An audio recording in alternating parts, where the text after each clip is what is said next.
visiter la Marine nationale, ses missions, on va vous raconter notre quotidien à bord. Surtout, si vous avez la moindre question, n'hésitez pas, on est là pour ça. Vous serez encadré par des jeunes, ce qu'on appelle des midship, on a une formation ici, vous pouvez les voir là. Et puis vous serez encadré également par des moins jeunes, qui sont là ici. Ensuite, après cette présentation, vous irez visiter ce bateau-là, donc on dit bâtiment ici, donc le bâtiment tonnerre.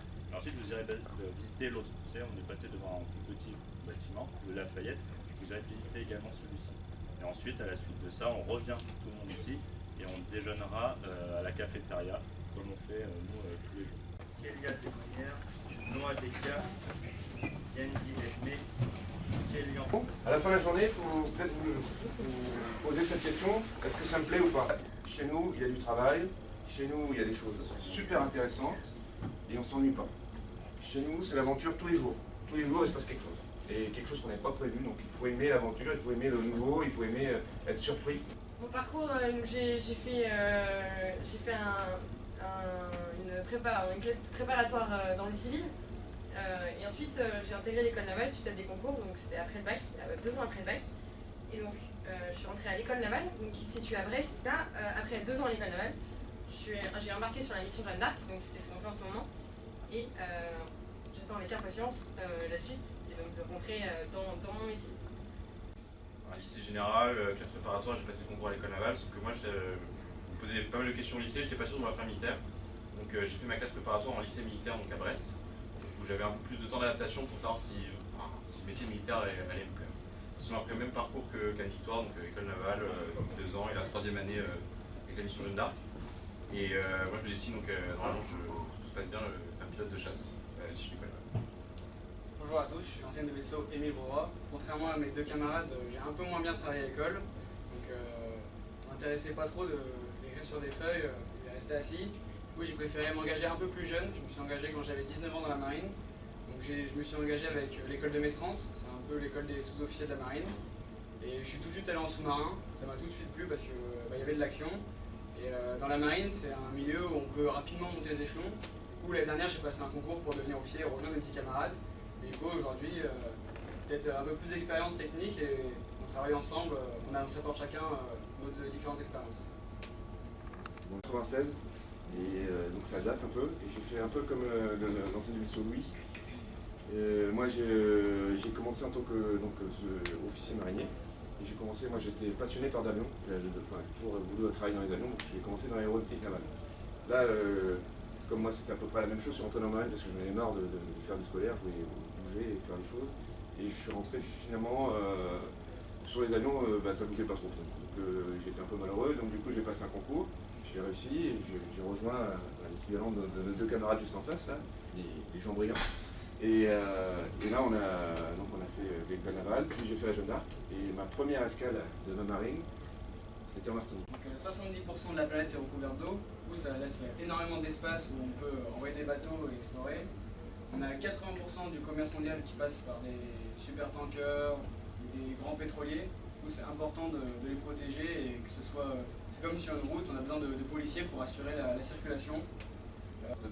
L'avant-dernière mission, c'est la protection. Donc là, c'est un gros diagramme bien compliqué pour expliquer qu'en fait, il n'y a pas que les bateaux dans la marine, il y a aussi toute une organisation à terre qui permet de déployer dans les bateaux, qui permet la protection de l'espace côtier. Donc là, on voit tous les bateaux, mais on voit qu'à terre, il y a des centres qui vont faire la surveillance de l'espace côtier. Et on se déploie avec tout ça dans 4 milieux, donc à terre avec les fusiliers et les commandos, sur mer avec les bateaux de surface, sous la mer avec nos sous-marins, et dans les airs avec tous nos aéronefs. Donc les forces de surface. Là vous avez ici 2 échantillons des forces de surface donc de la marine. La moyenne d'âge de la marine est assez jeune quand même, donc c'est ça qui anime l'esprit de l'équipage, c'est le fait que la marine soit très jeune.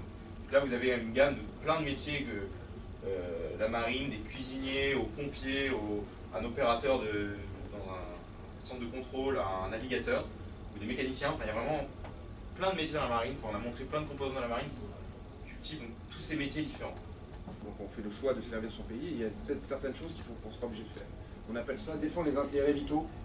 Et si vous avez, je sais pas, une maison par exemple, votre voiture, on n'a pas envie qu'on vous la vole. Et ben nous on va défendre ça à un niveau supérieur. Quand tu es sur un bateau, tu es plutôt entre 1400 et 1600 euros. Après, c'était OM. C'est entre 1600 et 2500. Et après, quand tu es officier, de 2500 jusqu'à...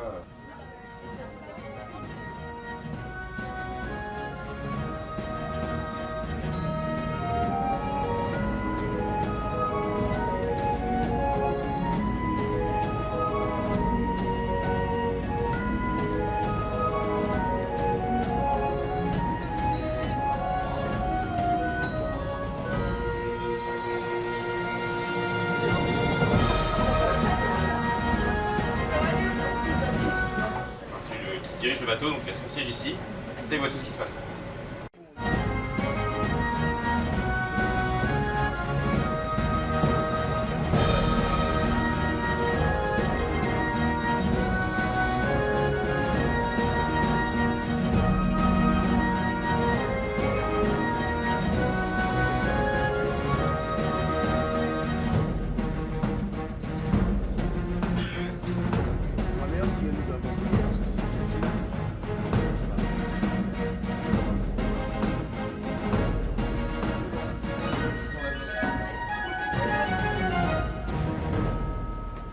Mécanicien qui va chapeauter le tout pour que la machine fonctionne.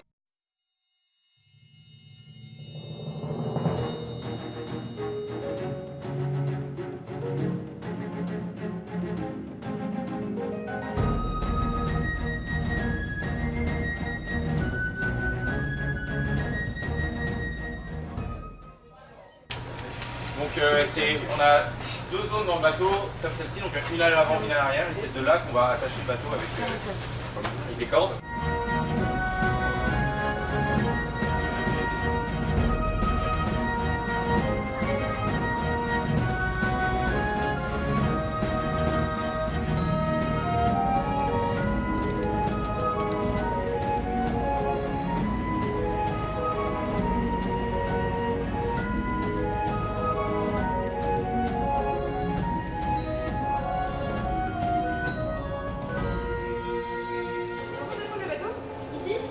La corde qui est au fond, vous voyez pas, qui est cachée, on va la baisser et tout va se remplir d'eau.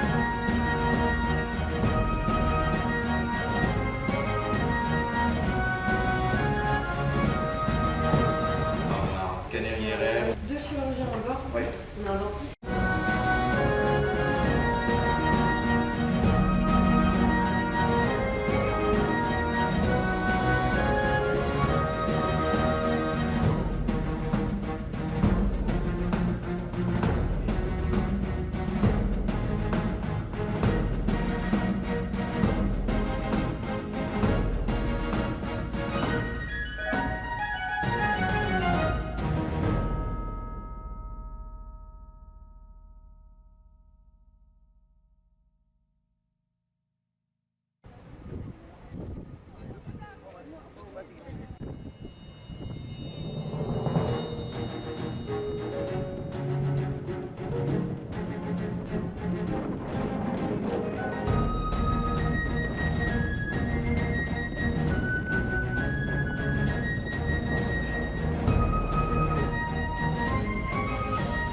Suivre la route qui a été décidée par le commandant.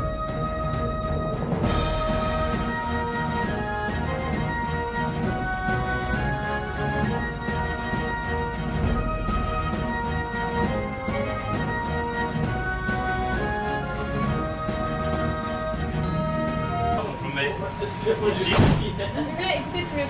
et j'ai toutes les informations du bâtiment que je vais donner au pilote. Ça va l'intéresser. Il va vouloir savoir le vent, sa vitesse, la direction du bateau, la vitesse du bateau et savoir si on a du roulis et des gîtes. Savoir si le bateau fait comme ça ou comme ça. Parce que le pilote va devoir décoller ou atterrir. Donc là, ici je parle avec le pilote. Et ici, je parle avec la passerelle navigation pour leur dire ce qu'on fait. Et avec ça, je parle avec les gens qui sont sur le pont d'envol. Voilà.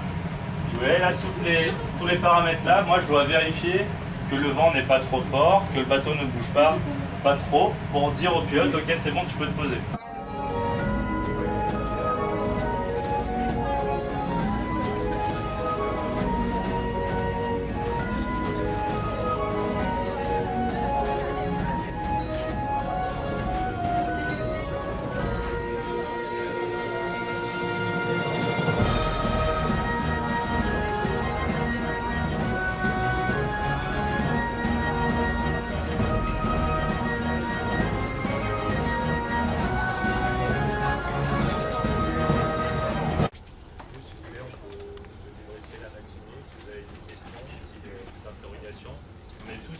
réunis. Et là, il y a pas de souci, on est entre jeunes, donc là, on peut le faire. Qu'est-ce que vous avez le plus aimé ce matin? La visite des bâtiments. En tout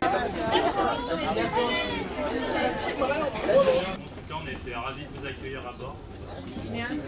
Merci. En tout cas, merci à vous et puis merci pour votre attention. Applaudissez.